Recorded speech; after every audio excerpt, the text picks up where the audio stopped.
कहानी शुरू होती है सारा से, जो एक छोटे से गांव में अपने पिता कैल्बन और बेटे हेनरी के साथ रहती है। ये परिवार अपनी छोटी सी खेती चलाता है, जमीन पर काम करता है और अपने जानवरों की देखभाल करता है। आजकल सारा अपने बेटे हेनरी को खेती बाड़ी के काम सिखाने में बिजी है, एक हुनर जो उनके परिवार में कई जनरेशन से चला आ रहा है। शाम का वक्त है, सब कुछ नॉर्मल लग रहा है। सारा अपने पिता के साथ किचन में रात का खाना बना रही है और हेनरी फार्म पर मुर्गियों का ध्यान रख रहा है। हवा में एक अजीब सा सुकून है, गांव की जानी पहचानी आवाजें माहौल में गूंज रही हैं। लेकिन अचानक ये शांति टूट जाती है। हेनरी मुर्गियों के पास एक अजनबी आदमी को देखता है। उस आदमी की हालत बहुत खराब लग रही होती है। उसके बाल और दाढ़ी बहुत लंबे और उलझे हुए हैं, जैसे उसने कई सालों से खुद की देखभाल न की हो। उसके कपड़े भी बहुत अजीब और पुराने जमाने के लगते हैं, जो इस वक्त के नहीं हैं। डर के मारे हेनरी तुरंत वहाँ से भागता है और घर जाकर सारा को सब कुछ बताता है। हेनरी की बात सुनकर सारा तुरंत अपनी शॉटगन उठाती है और फार्म की तरफ दौड़ती है। वहाँ वह आदमी अब भी खड़ा होता है। रोशनी में उसके पुराने कपड़े और शक्ल साफ दिखाई दे रहे होते हैं। सारा ध्यान से आगे बढ़ती है और सख्त लहजे में पूछती है, कौन हो तुम और हमारे फार्म पर क्या कर रहे हो?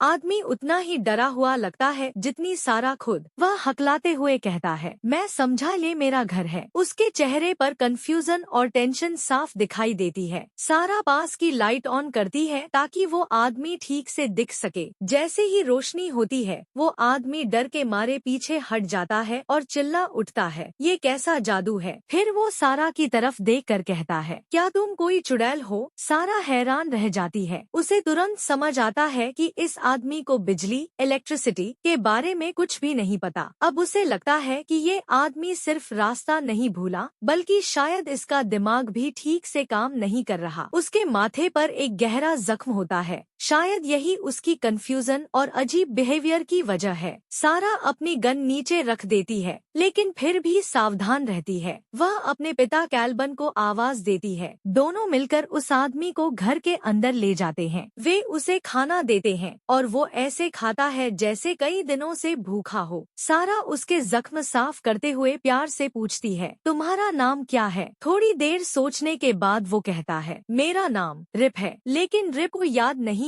कि वो वहाँ कैसे आया। सारा को थोड़ा चैन मिलता है कि कम से कम उसका नाम तो पता चला। सारा अपने दोस्त टेडी से मदद मांगती है, जो एक लोकल पुलिस ऑफिसर है। टेडी दिल ही दिल में सारा को पसंद करता है, लेकिन सारा उसे सिर्फ एक दोस्त समझती है। टेडी रिप के फिंगरप्रिंट्स लेकर पुलिस के डाटाबेस में चेक करता है, मगर अजीब बात ये होती है कि किसी भी रिकॉर्ड में उस आदमी का कोई नाम या पहचान नहीं मिलती। फिर वो रिप को हॉस्पिटल ले जाता है। डॉक्टर उसका पूरा चेकअप करता है, लेकिन कहता है इसके सिर पर कोई चोट नहीं है, दिमाग भी बिल्कुल ठीक है। टेडी कंफ्यूज हो जाता है। रिप को अस्पताल में रख लिया जाता है, लेकिन वहाँ की मशीन्स, लाइट्स और नॉइज उसे डराने लगती है। वो बार बार पूछता है, ये चीजें क्या हैं? ये आवाज कहाँ से आती है? सुबह होते ही वो वहाँ से भाग जाता है और फिर से सारा के फार्म पर आ जाता है। वो रोते हुए कहता है, मुझे नहीं पता मैं कहाँ हूँ, लेकिन मैं यहाँ से जाना नहीं चाहता। सारा का दिल पिघल जाता है। वो उसे अपने घर में रहने की इजाजत दे देती है। जब टेडी वापस आता है, वो गुस्से में कहता है, सारा, ये आदमी खतरनाक हो सकता है। लेकिन सारा शांति से जवाब देती है, मुझे नहीं लगता, वो अच्छा इंसान है। कुछ दिनों बाद रिप अपनी टूटी फूटी यादें बताने लगता है। मुझे याद है, मैं अमेरिका में एक वॉर लड़ रहा था। सारा चौंक जाती है, क्योंकि उसके पड़ोसी का एक रिश्तेदार वॉर के दौरान गायब हो गया था। वो सोचती है शायद कोई कनेक्शन हो। रिप के बाल और दाढ़ी कटवाने के बाद भी वो उस मिसिंग आदमी जैसा नहीं दिखता। लेकिन इस बीच वो फॉर्म पर बहुत मेहनत से काम करता है। सारा उसके काम से खुश हो जाती है। वो उसे परमानेंट जॉब दे देती है और उसके लिए एक छोटा कैबिन बनवाती है। जब रिप उस कैबिन में जाता है, वो हैरान रह जाता है। ये मेरा घर है। सब लोग शॉक में आ जाते हैं। वो लकड़ी की एक बीम पर हाथ रखकर कहता है, ये निशान मैंने बनाए थे जब मैं 8 साल का था। मैंने यहाँ अपनी डेट लिखी थी, 1756। सारा के रोंगटे खड़े हो जाते हैं। वो देखती है कि निशान सच में बहुत पुराने हैं। रिप कहता है, क्या अभी 2022 चल रहा है? और फिर वो बेहोश हो जाता है। जब जब वो होश में आता है, कल्बन उसे एक किताब देता है, रिप वैन विंकल। रिप किताब पढ़ता है और चिल्लाता है, ये मेरे पिता है। सारा हैरान होकर कहती है, ये तो एक कहानी है, रियल नहीं। लेकिन रिप जिद करता है कि ये सब सच है। धीरे धीरे उसकी मेमोरीज लौटने लगती हैं। वो बताता है कि उसके फादर सच में गायब हो गए थे और उनकी कहानी सच थी। उसने भी वही केव देखी थी जिसका जिक्र उसके फादर ने किया था और वहाँ उसने एक अजीब ड्रिंक पी थी। जब वो उठा तो सब कुछ बदल चुका था, टाइम बदल चुका था। अब सारा को यकीन होने लगता है कि शायद रिप सच में पास्ट से आया है। वो उसे सिटी ले जाती है जहाँ डॉक्टर्स उसका स्कैन और हिप्नोसिस टेस्ट करते हैं। शॉकिंग बात ये निकलती है कि उसके बॉडी में एक पुरानी बुलेट फंसी होती है जो 1700 के टाइम की होती है। अब सारा को भरोसा होने लगता है। वो उसे एक फिजिक्स प्रोफेसर से मिलवाती है। प्रोफेसर कहता है वो केव असल में एक टाइम गेट है, एक वार्म होल जो स्टॉर्म के दौरान खुलता है। सारा कहती है अगर वो गेट दोबारा खुल सकता है तो मैं तुम्हें वापस जाने में हेल्प करूंगी। लेकिन टाइम के साथ सारा और रिप के बीच फीलिंग्स गहरी होने लगती हैं। सारा कहती है जब से तुम आए हो मेरी लाइफ बदल गई है। रिपी हेनरी के साथ एक फादर जैसा रिश्ता बना लेता है। एक दिन वो दोनों शहर जाते हैं। रिप ऊंची बिल्डिंग्स को देखकर कहता है इंसान ने वाकई बहुत हिम्मत दिखाई है ये सब बनाने में। कुछ हफ्तों बाद सारा एक पार्टी रखती है, सब खुश है मगर टेडी जेलस हो रहा होता है। वो देखता है कि सारा और रिप अब बहुत करीब हो गए हैं। रात को वो रिप के कैबिन में जाता है और चिल्लाता है तुमने सारा को अपने झूठ में फंसा लिया है। टेडी की बातें रिप के दिल को चोट पहुंचाती हैं। अगली सुबह वो सारा के लिए एक गुड बाय लेटर छोड़कर चला जाता है। जब सारा वो लेटर पढ़ती है उसका दिल टूट जाता है। वो बारिश में रोती हुई जंगल की तरफ भागती है। आखिरकार वो केव तक पहुंचती है जहां रिप अकेला बैठा होता है। सारा रोते हुए कहती है तुम हमें क्यों छोड़कर जा रहे हो, तुम्हारे बिना हम कुछ नहीं है।